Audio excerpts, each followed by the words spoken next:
Hello, and welcome back to a new episode of Halfway with Hathaway. George Hathaway here. Happy to have you joining me today and, taking the time out of your day to listen to the podcast. Really great long episode. I wouldn't say long episode, but definitely very topic driven. I've been really trying to think about new ways to incorporate some fun information into each of these episodes. So let's start off right away. I'm coming off of watching the UConn-Kansas game, so I thought might as well record right now while these thoughts are fresh in my head. This was game of the year. No doubt about it. This was so fun to watch just from a basketball perspective.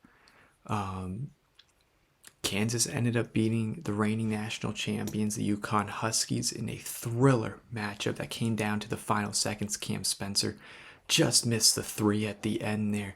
And to me, I always said this, like, just don't force the three, go for the tie. Nothing to lose there. Cam Spencer, he had a great look. Cam, he's a great guy. Been able to talk to him a few times, so nothing wrong with his shot. He had a good shot selection. I just think I'm personally a big fan of just go for the drive, go for the two. I mean, Tris Newton also at 31. I thought the ball should have been in his hands. And so that's why, tough loss for UConn. They played on the road at Allen Fieldhouse, one of the hardest places to play at. But let me tell you right now, there are no Cameron crazies. These Kansas fans, they think that they can sleep inside Allen Fieldhouse, which, mind you, has no air conditioning. So best believe that stadium was smelly. I mean, I just don't think that Kansas, they try to act, they were camping out and all this. Like, they just want to be Cameron crazies for a game against UConn. I think it's just too much for me. I also don't like Kansas. Few things about me. I don't like Kansas, don't like UNC. And those are the two teams that UConn has to play in the upcoming month, along with Gonzaga as well. Danny Hurley post-game, he did say he would love to play a team like Duke. He said he'd love to play a home-and-home with Duke. And this needs to happen. This is something I want to see because Duke, UConn, they have a rivalry kind of going on between these two teams, but it's nothing like Duke UNC, of course. This is something different. You had Leitner, who had a game-winning shot in the 90s against UConn. I believe it was a Sweet 16 or Elite 8. This happened. I don't know if it was 91 or 92. It was one of those years. They went back-to-back, but they have that. That's such a good moment. And then Cooper Flagg, who recently committed to Duke, and he was toying between Duke and UConn. So I think that might just add a little bit more flair to this matchup if they have a home and home together. Duke, UConn, athletic directors, let's get this to happen because this would be like one of the biggest games in college basketball. Besides, of course, like games like Duke, UNC, and some other big rivalry games that happen. So that's why, college basketball has been phenomenal. On Friday night, you have Northwestern taking down number one Purdue. Like, back-to-back years this happened, mind you. And it happened in overtime. This was a phenomenal game. I was watching the UConn game. This one was down to the wire. I look over, I'm like, oh my goodness. Purdue, Northwestern, that one's going in overtime. Got to turn this on right here. I'm not subscribed to the Big Ten, so I ended up just watching highlights on Twitter. But it was still a phenomenal game to watch. I mean, just the intensity. Number one, Purdue. This happens every year with them. I'm not surprised. Purdue loses to Northwestern. They lose as a number one seed every year. It's nothing new. That's why, to me, Purdue is not a top college basketball school. They're not good. Like, granted, Zach Edey is one of the best players.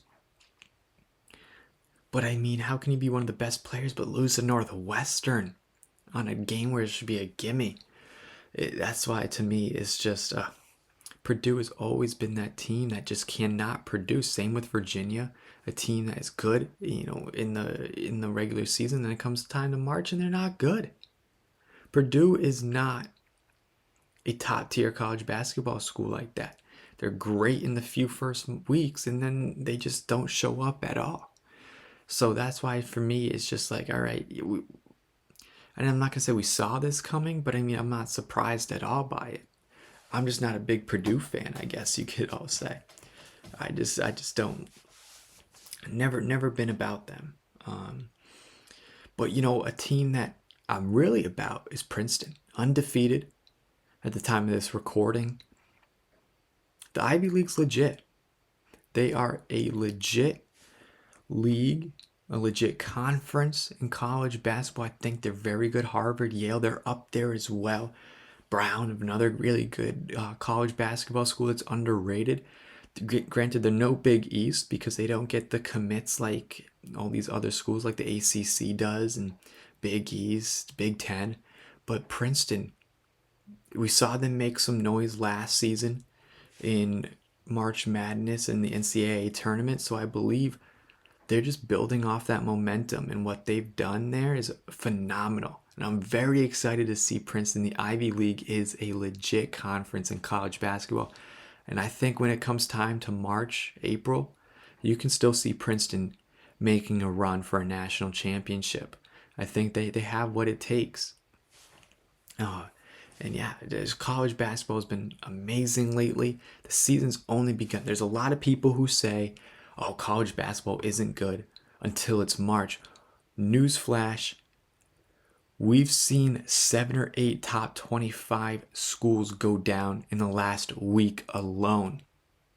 I mean, that in itself is phenomenal. So that's why, yeah, if you're not tuning into college basketball now, you have no right to be watching it in March, because this is when it's fun. This is when it's interesting.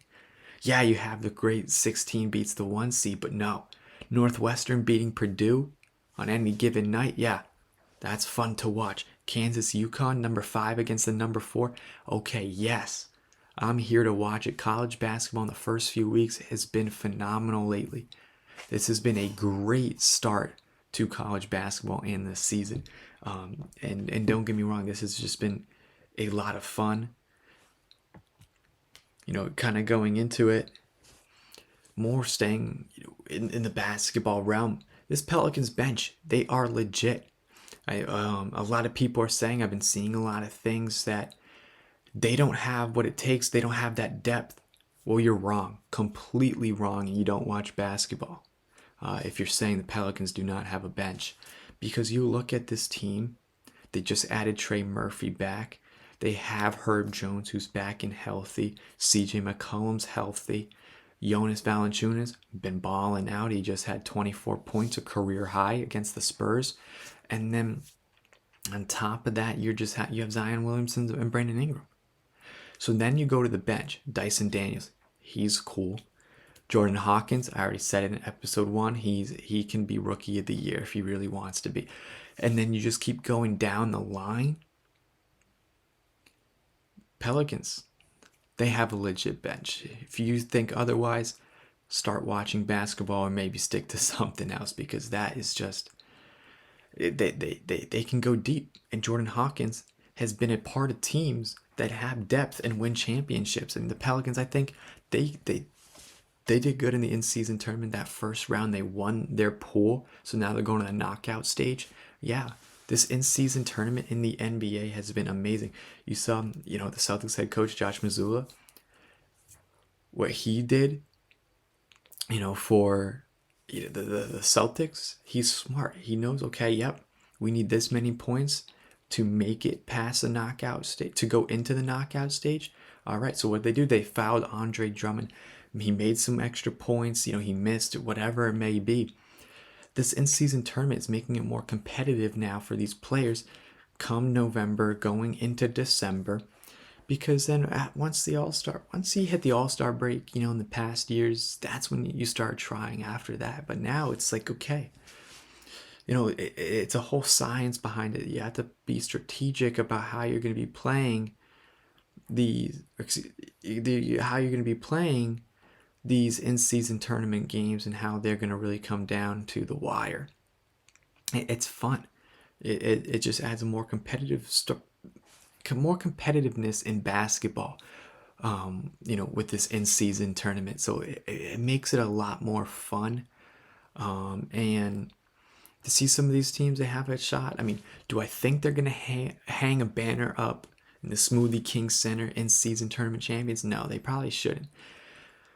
Yeah, I'd flex the trophy around, okay, but no banner. No banner until they win the NBA championship, for whatever team it is. I just think this in-season tournament, it's doing a lot more good for the NBA than it is harm. You want to look at it as, why should I go to these games? Why should I watch NBA basketball when it's not April? So stuff like that. It's very similar to college basketball. I'm going to tie these two together for a minute here. The in-season tournament is just like these Big Ten versus Big East tournaments, or these other kind of things, Empire Classic, these other mid-season tournaments that you see going on. That's what the NBA is trying to replicate, so that it can be more interesting and more engaging for these fans. Because if it is November, you're not gonna go see Duke versus I don't know, like a very small school. Duke versus Arcadia, let's say, something like that. No one's gonna go sit there and watch that basketball game, because it's just gonna be a complete blowout. But that's why these in-season tournaments, they're a lot of fun. They're worth watching, because then you get these upsets. That's when these players start to arise. Tristan Newton put it perfectly himself when it came to the Empire Classic. This is the first of many championships we're going to win this season.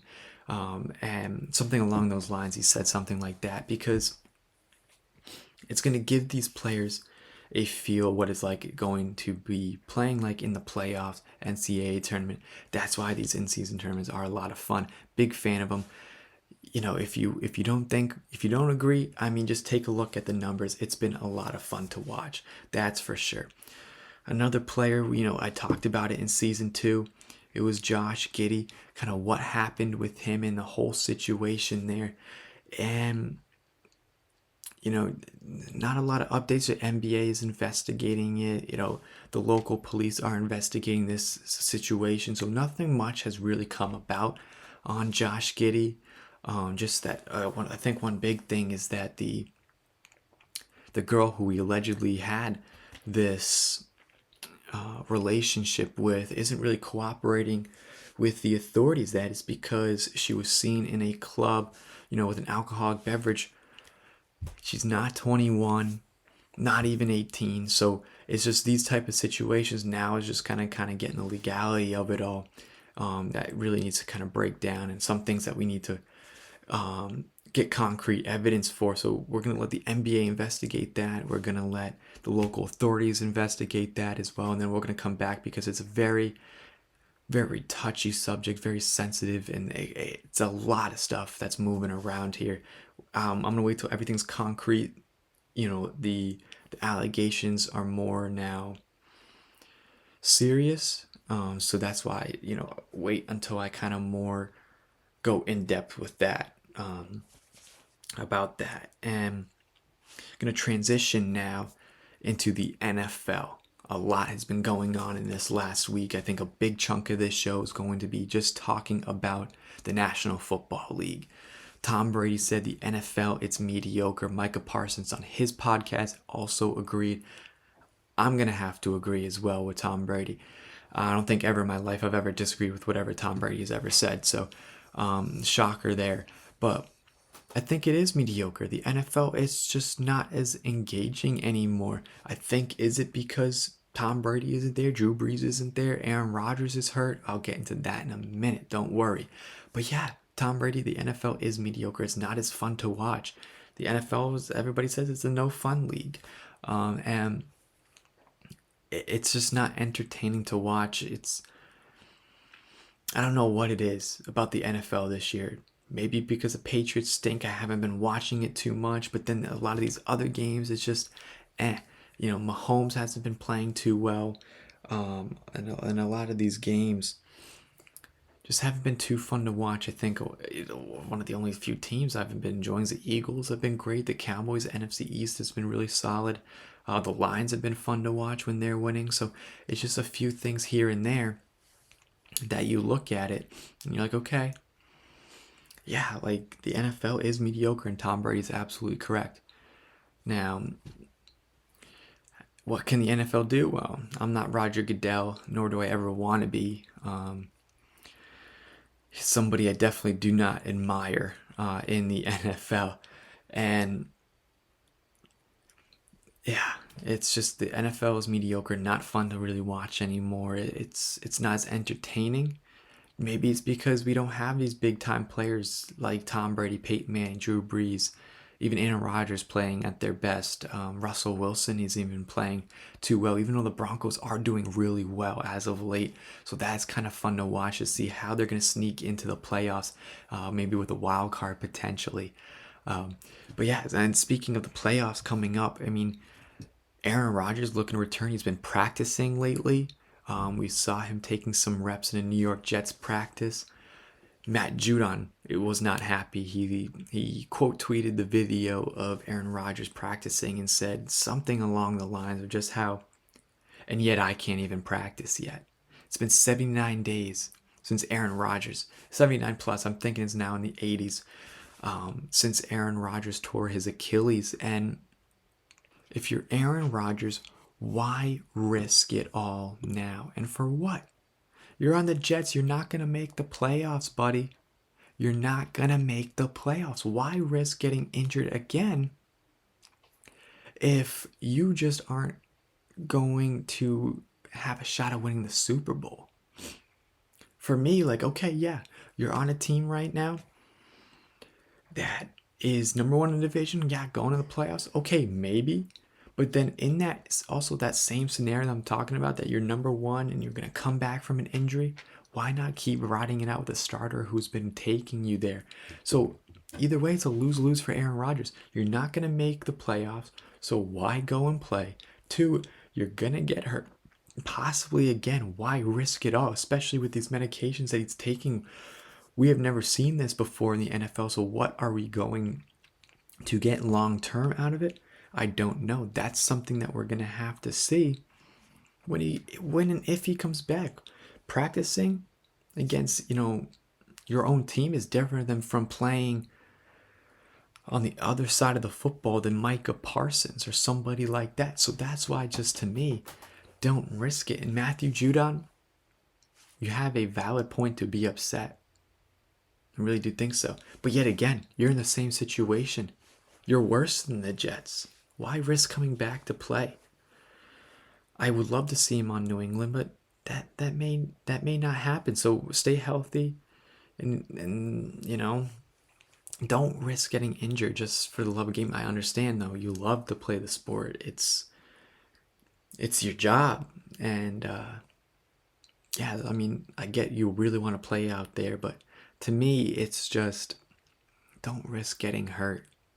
There's just no point in it, because if you get hurt again, then maybe you're done next season or your career. So it's just, think of it long term rather than just in the now.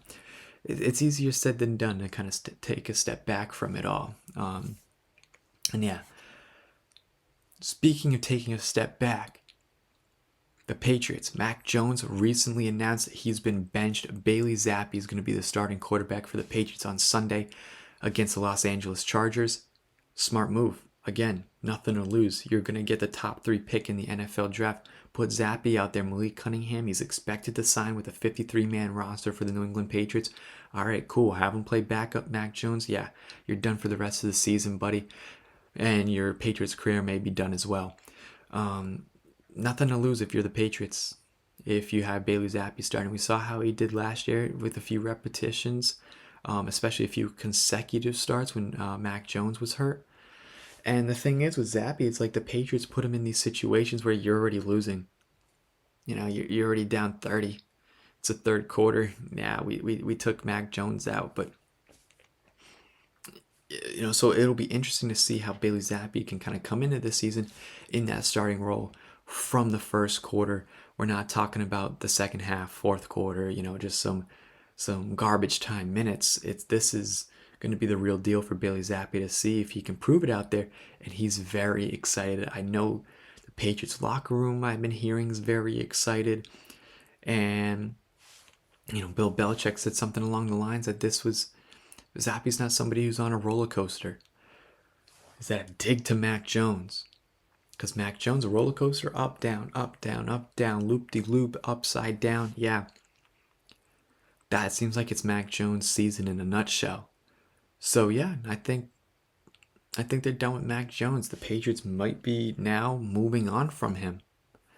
Come the off season, if they get a top 3 pick, it's probably gonna be a quarterback, Caleb Williams. And then you have Drake May, another good quarterback. We've seen a few others. In this college football season, we have some really great quarterbacks. Love Marvin Harrison Jr. But again, you would need a quarterback to throw to him, and that's not Mac Jones. You need an offensive line to protect a quarterback too. But definitely need to get a quarterback in that first round, especially in those first few picks if you're the New England Patriots. Staying with the New England Patriots, they're the first team in the NFL to have a flexed game from Monday Night Football. This was going to be versus the Chiefs, and they replaced it with Seahawks-Eagles. I get why. Seahawks are decent, and then you have the Eagles, who are Super Bowl favorites. Jalen Hurts is going to be maybe MVP. This is bad, though. I don't like it. I'm not a fan of flexing a Monday night game to a Sunday game at 1 p.m. Not worth it. Why? Because people buy tickets, they spend money on hotels, they could do travel, whatever it may be. Saw some guy on Twitter spent over $1,000 on hotel, travel, just tickets alone, just to see the Patriots play, and they changed it to a 1 p.m. game. I mean, what are they going to do for those people who did do that, who are traveling, buying hotels, who don't have the luxury of living in New England and can just drive, make it a day out of it? And you think of that. It's bad in that aspect. I think because I get the Patriots are 2-9, possibly could be 3-9 or 2-10. By the time this game actually happens, but it's not gonna be fun. I think this is wrong, just for the aspect if you think of the other people, who are gonna do that, and you may lose out on them. They may not go to the Sunday game because we planned for Monday and this is what happened. Now things change. I can't go to Sunday's game. Now you're losing fans in attendance. I don't think you'll lose fans in attendance because it's a Patriots-Chiefs game, and it's in Gillette Stadium. Possibility, I think more people are going just think that Taylor Swift's going to be there rather than see Mac Jones play football. And I wouldn't be surprised if Taylor Swift is there either, just because Gillette Stadium, one of the first stadiums she's ever toured at. And she's done it 13 times, and it's just been, I think that would be a better storyline than Mac Jones or Bailey Zappi playing quarterback for the New England Patriots that game. So that's why I'm not a fan of flexing this game. It's not worth it. It takes it out, and everyone has to change plans because of it. And then if you look at it the other side, okay, Eagles Seahawks going to be in Seattle. I'm pretty sure that game is. So then, got to think of people who are gonna go to Sunday's game, but now can't go to Monday's game because of work or whatever it may be. Maybe they just don't have the accommodations for it. So then it's a whole logistic thing the NFL thinks of. And just don't flex games. I mean, change times, yeah, but don't flex them. Don't change a Monday to a Sunday or something to a Thursday or Friday or Saturday just because the NFL will lose money because they won't get viewerships because no one wants to watch Mac Jones play and lose to the Chiefs by 40 on prime time. Just, think of it that way. That you have to think of the people as well. And that's what drives it, right? The people are what drives this entertainment that they are watching. So that's why I'm just not a big fan of this at all. I could kind of continue, but I want to head into Jay's parlays.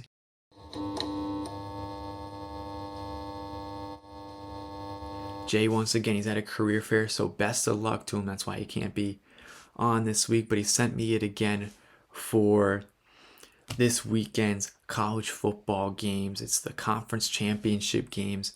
Taking Washington money line, Liberty money line, Michigan minus 22.5, Georgia money line, App State plus 6.5, and Texas money line. That's Jay's pick. Jay's parlays, his locks for this weekend conference championship game. Should be fun. This is when college football is going to get more interesting if it hasn't been interesting already. And it's this time of year.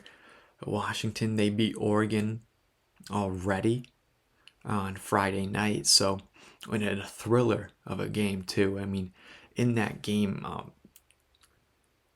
Oregon was favored to win by 10 against a Washington Huskies team that is undefeated and already beat Oregon once already.